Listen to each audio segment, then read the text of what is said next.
Hello, Professor Dawkins. How are you? I'm Ben Stein. I'm so sorry to keep you waiting. How are you? Fine, thank you. You have written that God is a psychotic delinquent invented by mad, deluded people. No, I didn't say quite that. I said something rather better than that. Oh, well, please tell us what you said. Please tell us what you said. Well, I would have to read it from the book. Well, please.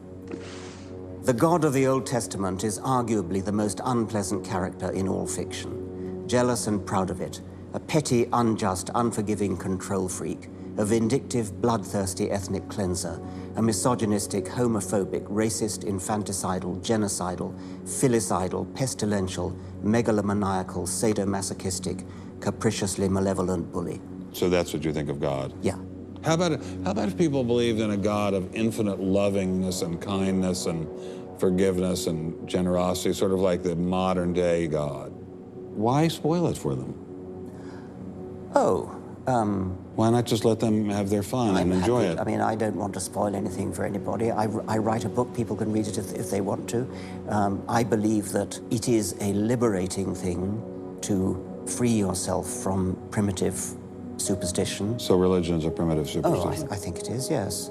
So you believe it's liberating to tell people that there is no God? I think a lot of people, when they give up God, feel a great sense of release and freedom. Why do you think that? I mean, what's your dad? What's your scientist? What's your dad? I think, well, I've had a lot of letters saying that, and I've... There are 8 billion people in the world, Dr. Dawkins. How many letters have you had? No, I haven't done that. That's quite true. Professor Dawkins seemed so convinced that God doesn't exist that I wondered if he would be willing to put a number on it.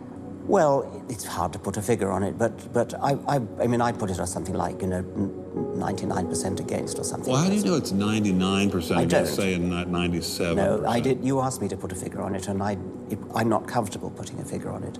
I think I just think it's very unlikely. What? But you couldn't put a number on it? No, of course not. No.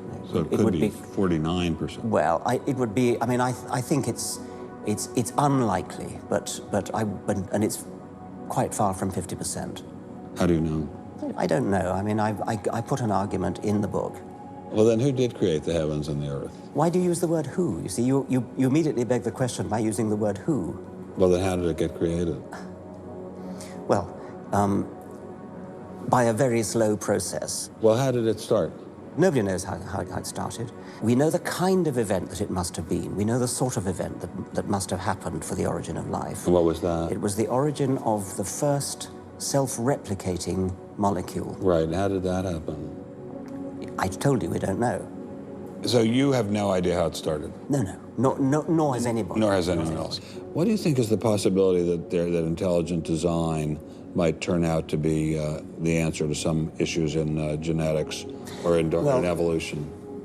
It could come about in the following way. It could be that at some earlier time, somewhere in the universe, a civilization evolved by probably some kind of Darwinian means to a very, very high level of technology and designed a form of life that they seeded onto, perhaps this planet. Now, that is a possibility and an intriguing possibility. And I suppose it's possible that you might find evidence for that if you look at the details of biochemistry, molecular biology. You might find a signature of some sort of designer. Wait a second. Richard Dawkins thought intelligent design might be a legitimate pursuit? And that designer could well be a higher intelligence from elsewhere in the universe. Well, but that higher intelligence would itself have had to have come about by some explicable or ultimately explicable process. It couldn't have just jumped into existence spontaneously. That's the point. So Professor Dawkins was not against intelligent design, just certain types of designers, such as God. So the Hebrew God, the God of the Old Testament, he doesn't exist in your view? Certainly. I mean, that would be a very unpleasant prospect. And the Holy Trinity of the New Testament, nothing like that. Do you believe in any of the Hindu gods? Like Vishnu? How can you ask such a question? You don't, right? How could I? I mean, why would I, given that I don't believe in any others? You don't believe in the Muslim God? No. I mean, why do you even need to ask? Well, I just wanted to be sure. So you don't believe in any God anywhere? Any God anywhere would be completely incompatible with anything that I've said. I assume. Yeah. I just wanted to make sure you don't believe in any God anywhere.